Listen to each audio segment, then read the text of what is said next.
बाबा जय गुरुदेव जी महाराज के उत्तराधिकारी जय गुरुदेव धर्म प्रचारक संस्था मथुरा के अध्यक्ष पंकज जी महाराज अपनी 33 दिवसीय शाकाहार सदाचार मद निषेध आध्यात्मिक वैचारिक जनजागरण यात्रा को लेकर चंदौली जिले के मझगाई में पहुंचे, जहां लोगों ने पुष्प वर्षा कर उनका स्वागत किया।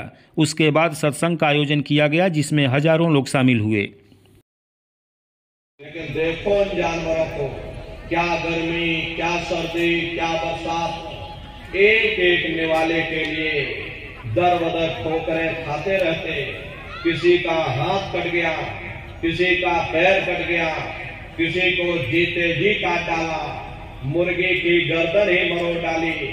क्या उनको दर्द नहीं होता? पर उनको भी दर्द होता है, उनको भी तकलीफ होती। मादा बिच्छू होती है, मादा बिच्छू की मौत कैसे होती? मादा बिच्छू जब अपने बच्चे को जन्म देती है तो उसी के बच्चे अपनी भूख को मिटाने के लिए अपनी मां की पीठ पर चढ़ जाते हैं और उसी के मांस को नोच नोच करके खाते हैं। वो तड़पती रहती है, कराहती रहती है, लेकिन जब तक हड्डी हड्डी न बच जाए उसके बच्चे अपनी मां की पीठ से नीचे नहीं उतरते। ऐसे न जाने कितने जीव जंतु इस संसार में भरे पड़े हुए। बीमार बैलों की दुर्दशा देखो, मुंह से पशु कर निकलता रहता, लेकिन टनों बोझा उनके ऊपर डाल दिया जाता, डंडा मार मार करके चलाया जाता। क्या उनको दर्द नहीं होता? पर उनको भी दर्द होता है, उनको भी तकलीफ होती, लेकिन वे बेचारे बेजुबान हैं, कुछ बोल नहीं पाते, कुछ बता नहीं पाते। हम लोगों के अंदर जुबान है, हम लोग बोल बता देते, वे सिर्फ रोते और चिल्लाते रहते। पर कौन उनकी पुकार सुनने वाला, कौन उनकी दर्द भरी आवाज को सुनने वाला? कौन सी अदालत में जाकर के वे बेचारे दरवाजा खटखटाएं? कौन मजिस्ट्रेट उनकी फरियाद को सुनेगा? अरे प्रेमी भाई बहनों, कोई सुनने वाला नहीं। पर कई जन्म भय कीट पतंगा, कई जन्म भय मीन कुरंगा, कई जन्म पंखी सरपोयो, कई जन्म है वर वृक्ष जोयो। मिल जगदेश मिलन की बरिया और चरण कार्य है देश सजरिया।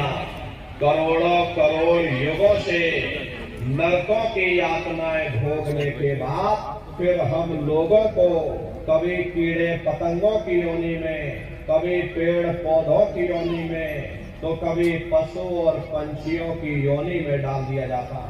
प्रेमी भाई बहनों, 84 लाख योनियों की सबसे जो आखिरी योनि होती है प्रेमी भाई बहनों, वो गाय और बैल की योनि होती। गाय स्त्री का रूप लेती है और बैल पुरुष का रूप लेते हैं। ये 84 लाख योनियों की सबसे आखिरी योनि यानी कि अंतिम पायदान होता है। उसके बाद तब जाकर के हम लोगों को दोबारा फिर से मनुष्य शरीर प्राप्त होगा।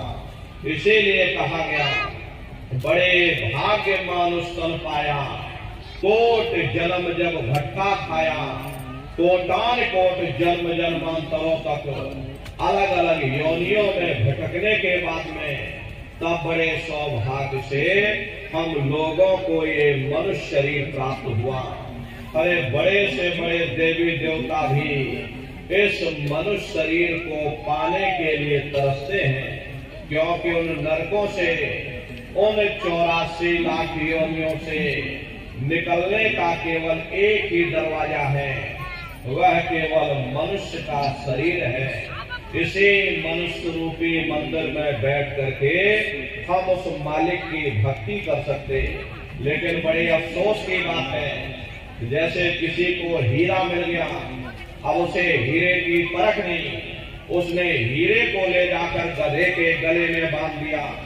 ठीक उसी प्रकार से ये मनुष्य शरीर उत्तम से उत्तम है, लेकिन इंसान इसकी कदर नहीं करता। खाने पीने ऐशो इशरत में अपने जन्म को बर्बाद कर देता। महात्मा प्रेम से समझाते हैं, भाई बड़े सौभाग्य से तुमको ये मनुष्य शरीर मिल गया, बड़े से बड़े देवी देवता भी इस मनुष्य शरीर को पाने के लिए तरसते हैं, क्योंकि उन नरकों से, उन 84 लाख योनियों से निकलने का केवल एक ही दरवाजा है, वह केवल मनुष्य का शरीर है।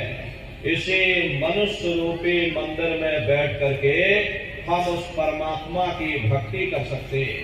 इसीलिए संतों महात्माओं ने इस पंच भौतिक शरीर को सच्चा हरि मंदिर कहकर याद किया कि हरि मंदिर यह शरीर है और ज्ञान रतन प्रकट होए, ये असली हरि मंदिर है। जब भी वो मालिक मिलेगा इसी हरि मंदिर के अंदर मिलेगा।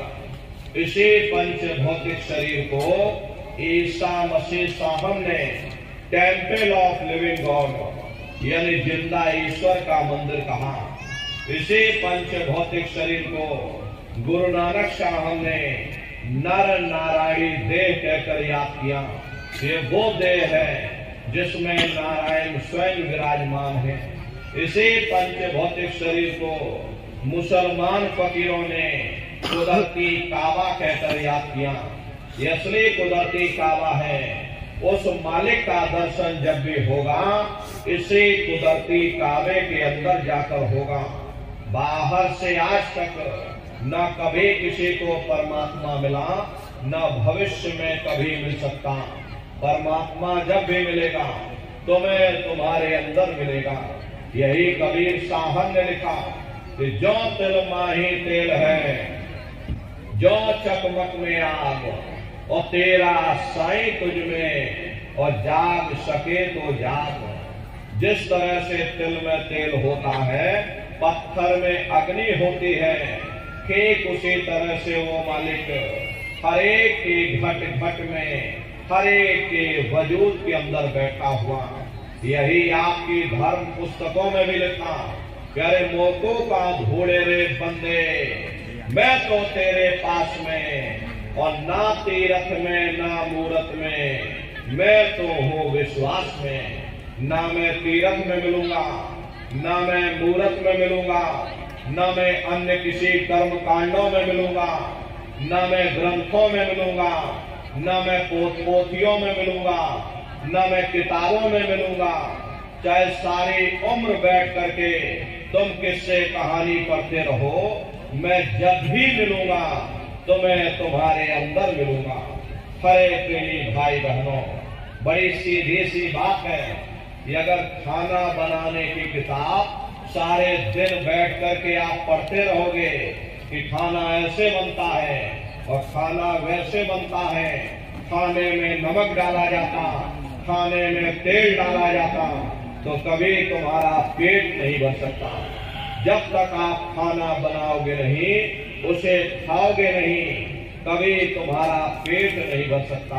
हम वेदों की निंदा नहीं करते, हम ग्रंथों की निंदा नहीं करते, हम गीता कुरान बाइबल की निंदा नहीं करते। अरे वेद शास्त्र गीता कुरान बाइबल कहती है कि भाई मनुष्य के अंदर अंड खंड ब्रह्मांड है, स्वयं वह परमात्मा इसके अंदर बैठा हुआ। चलो अंदर चलो, अंदर चल करके उस परमात्मा का दर्शन दीदार करो। प्रेमी भाई बहनों, अब सवाल ये उठता है, भाई आखिर हम अपने अंदर जा करके उस परमात्मा का दर्शन कैसे करेंगे? तो इसके लिए संतों महात्माओं ने केवल 3 साधन बताए।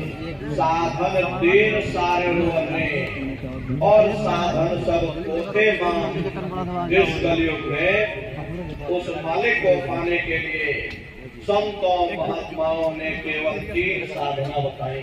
पहला है सुमरन, दूसरा है ध्यान, और तीसरा है भजन।